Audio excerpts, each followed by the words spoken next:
stabilize at that particular moment. And that's really what you're dealing with. At the blink of an eye, you are where you have envisioned. And I don't know if this has happened to you, Heinrich, but I know I've been driving on the freeway. It's happened to me a lot of times, even driving down the street. And I look, and all of a sudden, I was born in Jamaica, but all of a sudden I look, and everything around me at that moment looks like I am in Jamaica, or I cannot identify this place that I have driven supposedly a million times. Everything, the environment looks completely different, like I'm in a whole other country or a completely different zone. But what?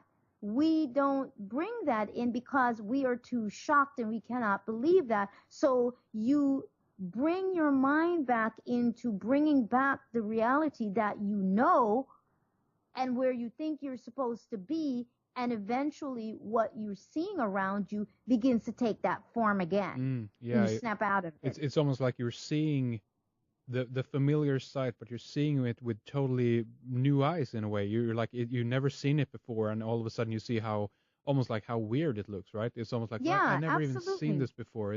I know what you mean, definitely. It's weird. And you think you're lost. All of a sudden you're like, am I going the right way? Right, am I on the right? And you've only driven it like every day, but all of a sudden it looks completely different. Now I've seen that, and it's like, okay, so and I've said that to myself. So if I were able to go ahead and go with this, I probably would be in Jamaica. And wasn't there a story some years back? I don't remember the story completely. You may have heard of it. And it was a true story about an incident that occurred. I don't remember if it was somewhere. I think it might have been in the United States. This man that somehow on his farm was some sort of portal, I guess, opened up and somehow swept him into our current timeline. It had to be back in the 40s?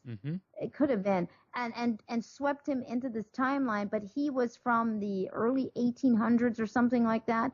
And this, I have to find that, but this is the legitimate story. And he was so confused. Of course, they had picked him up and they were, studying him, trying to figure out what happened. Well, they traced the history when he told them all the information about the farm and the well that he built and all of that. They were able to look it up, and this man had disappeared. His family had reported that he disappeared from there, and they went and checked out the place, and I guess his granddaughter or great-granddaughter, whoever it was, confirmed the story, the information. I don't remember if they brought the man with him. He had such a hard time, it's a little farmer guy, trying to understand this. He eventually killed himself because it was just too much. I mean, you figure you end up in 200 years in the past, future. I mean, that would be crazy. That's weird. And this was like a testimony by a journalist, or? I will find the story. I will find it. I have it somewhere. I'll find it and give it to you. It's researchable. It's an actual story. I mean, so you can actually research it, check it. It has all the information in it as to where and the town and all of that. Oh, interesting. So do you think that that is something that happens to people occasionally? I mean, we've heard stories about time travel. Some even do it, with the aid of technology. Allegedly, there's people coming out. I know that even Coast to Coast had a few shows with a particular guy who allegedly were from the future, or if it was by some of his representatives or whatever.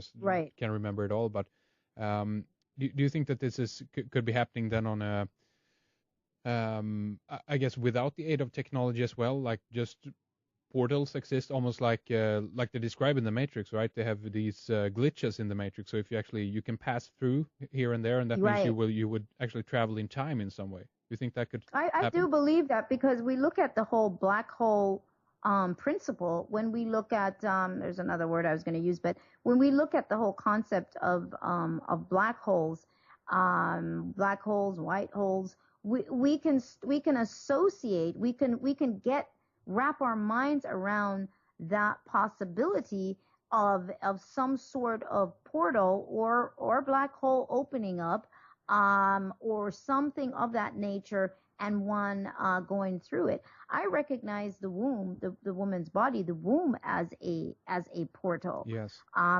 We have to change how we see things, so we can remove all of those, I keep calling it fluff and fantasy. If we can remove all of those concepts, old concepts from our minds, we will start seeing what we're made of, how we got here, what it is that we're doing, why we're doing it.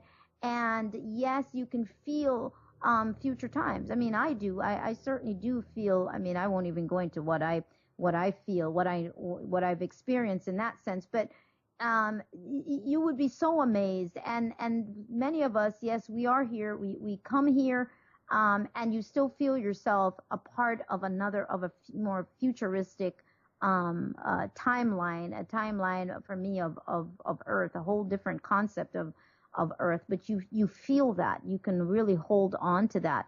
But there's a lot of that going on. But if the black hole, concept, yes, why not? The government is always trying to lock those bits of information in.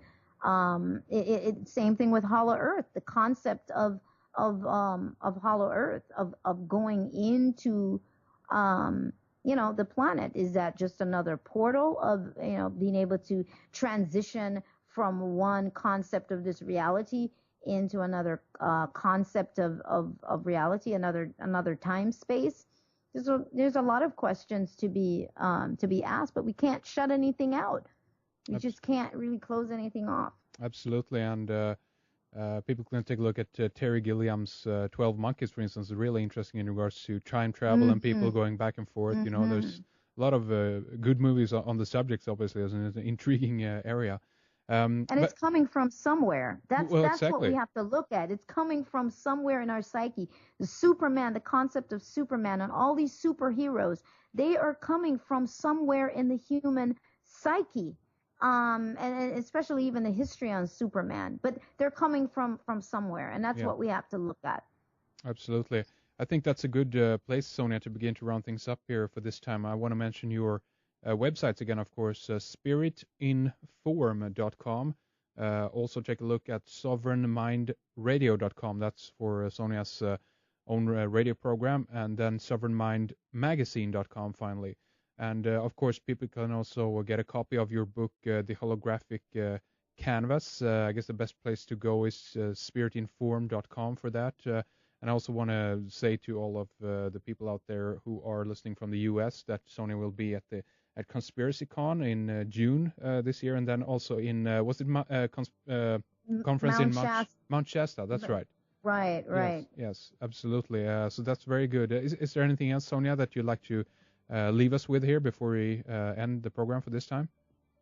The only thing I'd like to say is don't be afraid to go ahead and discover who you are.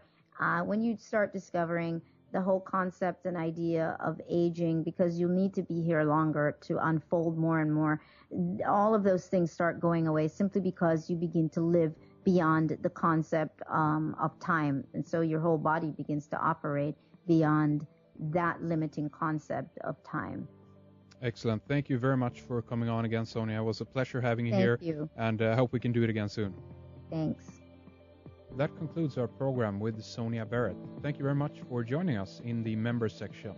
We'll be back soon with more radio. My thanks to Fredrik behind the controls. We'll talk more soon. Take care.